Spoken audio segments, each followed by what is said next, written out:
Talking softball on NE10 now. Today, we are with Pace Junior pitcher Gisselle Garcia, who leads Division Two in no hitters thrown. Gisselle, congratulations on a great season so far. Tell us why people can't hit you. Thank you. I honestly just believe that it's a lot of the work that I'm putting in the weight room, on the field, at practice, like hitting my spots, really focusing on working those counts and trying to throw what's working that day because every day is different. So whatever's working that day, you just got to really like highlight that pitch. I know you were a little banged up last year, so you didn't have the full season that you wanted, but what's different? Like, I mean, you were good last year, you were all conference last year, but what helped take that extra step forward? I just believe that I really want to leave my name here at this school. I came into college thinking I want to be the very best. Obviously, again, every day is different. Some days I don't feel that great, like whether it be mentally, physically, but whatever I have that day, I just got to give 100% of whatever I have. Have you always been a pitcher? Yeah, I actually, believe it or not, when I was like 10, I was like a shortstop, but it was like we were younger, so a lot of the girls like wouldn't be hitting the one. I was like, I'm kind of bored. Like, I want to be more involved. So then, like, when I was 7, that's when I was like, let me try pitching. And then I liked it. So I just kind of stuck to it. What was the first pitch you threw that was like your dominant Curve, go-to? Curveball? curveball, yeah. Why? I don't know. There's just something about like if you get that like break and it just bites on the outside corner, like you can't hit it because it's one thing being able to like time up like speed, but if you have movement, like it's really hard to like adjust to that because you don't know what's gonna happen. How'd you refine it? I'm always curious with pitchers, like how they work their craft a little bit and how you play with grip and all those types of things. What's special about the way you throw your curve and how you've gotten there? I don't know. So when the way I like grip it, some they like kind of put their fingers like in the seams. I kind of like curve my finger a little bit more because I feel like it helps me get more whip. But also just like thinking like pocket to pocket and like come across my body. My pitching coach would teach me like kind of think of like a ballerina, like when you spin on your toe. That's what I kind of do with like a curveball. That's amazing. When did you realize that you were good at this? Like, when did you go from, hey, I want to not be a shortstop anymore to now I'm a pitcher to now I can play in college? So there was this one tournament specifically. There was like 3 pitchers on my team, but one of the main pitchers had just like up and like quit and was like, I'm not gonna do this anymore. And it was coming up on like one of like the biggest weekends, like we were going to nationals and all that. And she just kind of left me hanging. So I was like, oh my God, like I really gotta step it up right now. And I think it was that moment, like I knew like this is what I want to do because I realized how much my team relied on me. And especially being a pitcher, like the team feeds off of your energy. So I also just like I tend to be very like energetic and like all over the place, but like in a good way. So I feel like that really helps like the team succeed. Let's talk no hitters because you've thrown a lot of them this year. What's it like? Like, are you thinking about it? Do you realize it? Is there some self talk that goes on in the moment? Walk me through it.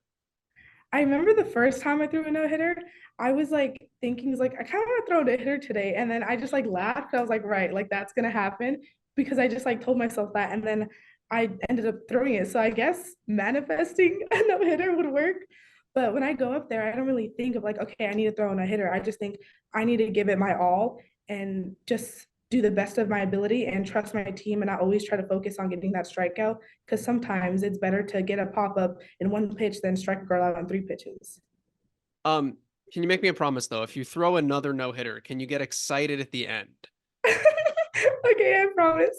It feels like it's like I feel like we've cut some highlights of the last couple, and it's like, and the game's over.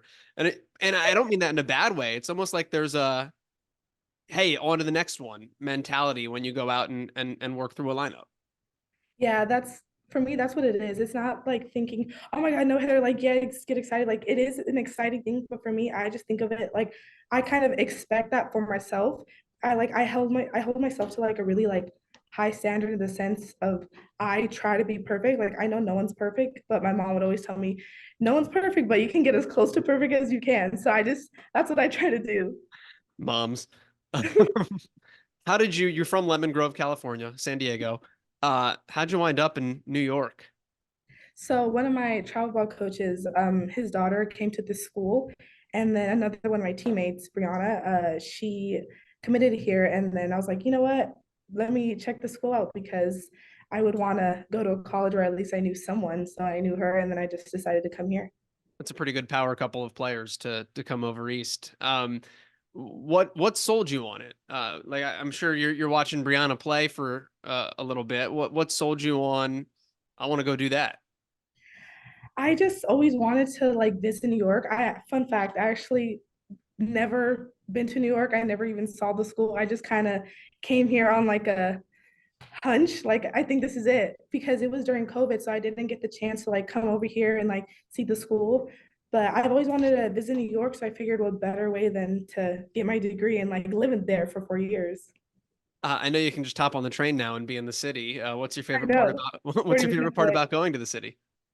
I think just like all like the lights and the people, like I love like this sounds amazing weird, but I love like people watching just like the way different people like interact with each other or just like even looking at the billboards and like all these lights. It's just really like fun, especially also the outfits. I love everyone's outfits. Like everyone has such a unique style. You know, that's a top one place in the world for all of those things. Mhm. What do you miss about home? The beach. I hands down miss the beach because a lot of times too, like I'm bored, I'll just like hop in my car, like let me go to the beach, get a California burrito, watch the sunset, go back home, and like the weather there's like perfect like all the time. Did you grow up a Padres fan? I did. I've always been a Padres fan since Adrian Gonzalez was on the team, 23. I actually, that was my number before I came to college, 23, because of him. So yeah, I've been a Padres fan for a long time. Why? What made you choose 23? What made you feel that connection? I don't know because I just thought he was also a really, really good player.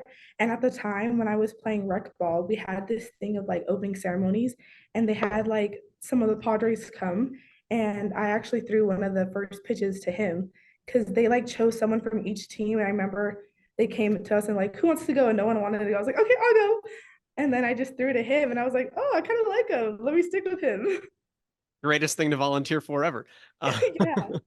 um, I know you. I can see as you're talking to, you've got a tattoo on your right hand. Yeah. Can you tell us about it? So this is like my birth year, and I got it because all my siblings have it. My brother, my sister, and my cousin. Even though he's not my brother, I grew up with him, so he's like my brother to me. So we just kind of all got this to like no matter what, we're all in touch. We're spread apart. My sister's in Arkansas, my brother's back home, so is my cousin. So no matter what, like I look at it and I think of them. What do they all think about the way that you're playing right now? They love it. They're so happy for me because I think it's especially hard, like leaving your family like that because we're all a pretty close family. Like we're always hanging out, we like loving with each other. So, but they're really happy and they're like supportive and they're just very happy that I'm over here getting my degree and doing things that no one in my family has yet to have done. What does that mean to you?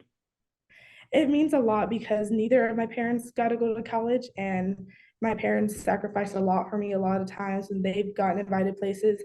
Like I can't, like Gisselle has a tournament this weekend, or just they've sacrificed a lot of their time, money, energy into me. So for me, that's another driving force to do good on the mound. Where do you go from here? You guys are coming down the home stretch of the season.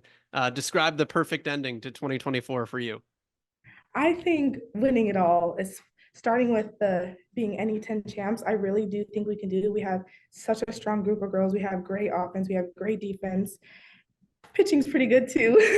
But yeah, I fully believe we can do it. We're just a really fun group of girls. We have a lot of fun on and off the field. And I think we can go really far if we just keep sticking to our guns of hitting the ball and fielding the ball. Giselle, congratulations on the season so far, and best of luck the rest of the way, okay? Thank you so much.